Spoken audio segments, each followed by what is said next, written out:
ప్రేక్షకులకి నమస్కారం. పులి కన్ను వైడ్ ఐ ఛానల్లోకి మీ అందరికీ స్వాగతం. ఒక మనవి, నా ఛానల్ని ఎన్నో వేల మంది చూస్తున్నారు, కానీ కొంతమంది సబ్స్క్రైబ్ చేస్తున్నారు. ఈ వీడియో మీకు నచ్చితే సబ్స్క్రైబ్ చేయండి, మీ బంధుమిత్రులకు షేర్ చేయండి. దీనివల్ల ఎక్కువ మంది ఉచితంగా చూసే అవకాశం ఉంటుంది. ఇంకో విషయంలోకి వస్తున్నాను. మన ప్రజాప్రతినిధులు పబ్లిక్లో ప్రజలందరి సమక్షంలో వాడుతున్న భాష చాలా అభ్యంతరకరంగా, ఆక్షేపణీయంగా ఉన్నది. ఇది మనం చాలా రోజుల నుంచి చూస్తున్నాం. ముఖ్యమంత్రి స్థాయి మనుషులు, కేంద్ర మంత్రి స్థాయి మనుషులు, ఉన్నత స్థితిలో ఉన్న వాళ్ళు కూడా అనుచితమైనటువంటి భాషని ఉపయోగిస్తున్నారు. ఇది చాలా అభ్యంతరకరం.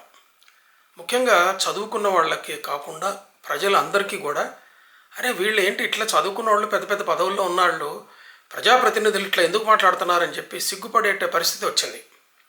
నిన్న ఇవాళ జరుగుతున్న ఘటనలు చూస్తే మరింత ఏహ్యంగా కనిపిస్తూ ఉన్నాయి.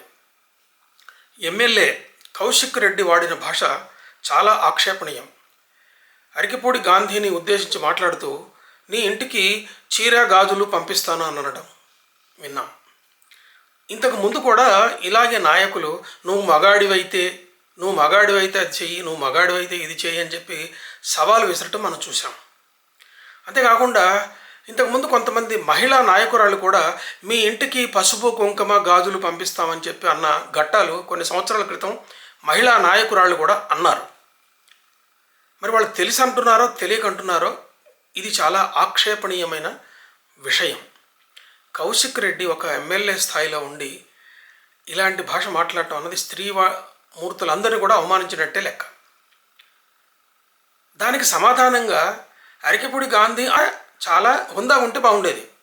ఆయన కూడా ఇవాళ మరి ఆయన సవాల్ చేయడానికో లేకపోతే ఎందుకో నా ఇంటికి రాలేదు కదా అని చెప్పి ఆయన ఇంటికి వెళ్ళిపోయాడు. ఆయన ఇంటికి వెళ్ళిపోవడం, ఉద్రిక్తత వచ్చి పోలీసులు అరెస్ట్ చేయడం, ఇంకో చోటకి తీసుకోవడం జరిగింది. గాంధీ అక్కడ ఆ సందర్భంలో మాట్లాడిన భాష కూడా చాలా అభ్యంతరకరంగా ఉంది.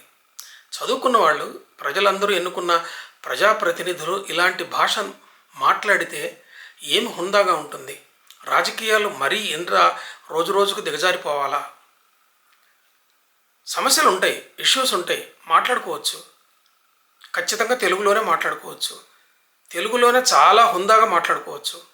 మీరు ఎంత తీవ్రమైన విమర్శ చేస్తున్నారో అంత తీవ్రమైనటువంటి పదజాలాన్ని వాడటానికి తెలుగులో చాలా పదాలు ఉన్నాయి.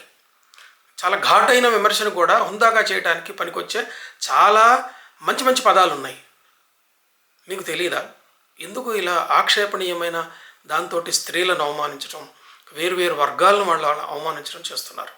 కొన్ని సందర్భాల్లో వేరువేరు వృత్తుల వాళ్ళను కూడా అవమానించినటువంటి ఘట్టాలు ఉన్నాయి. ప్రజల్లో ఒకటిగా నేను ప్రజాప్రతినిధులందరికీ చేసే మనవి ఏంటంటే, హుందాగా వ్యవహరించండి. ఆక్షేపణీయమైన భాష మాట్లాడి స్త్రీ వర్గాన్ని, మిగతా వర్గాల్ని అవమానించకండి. నమస్తే.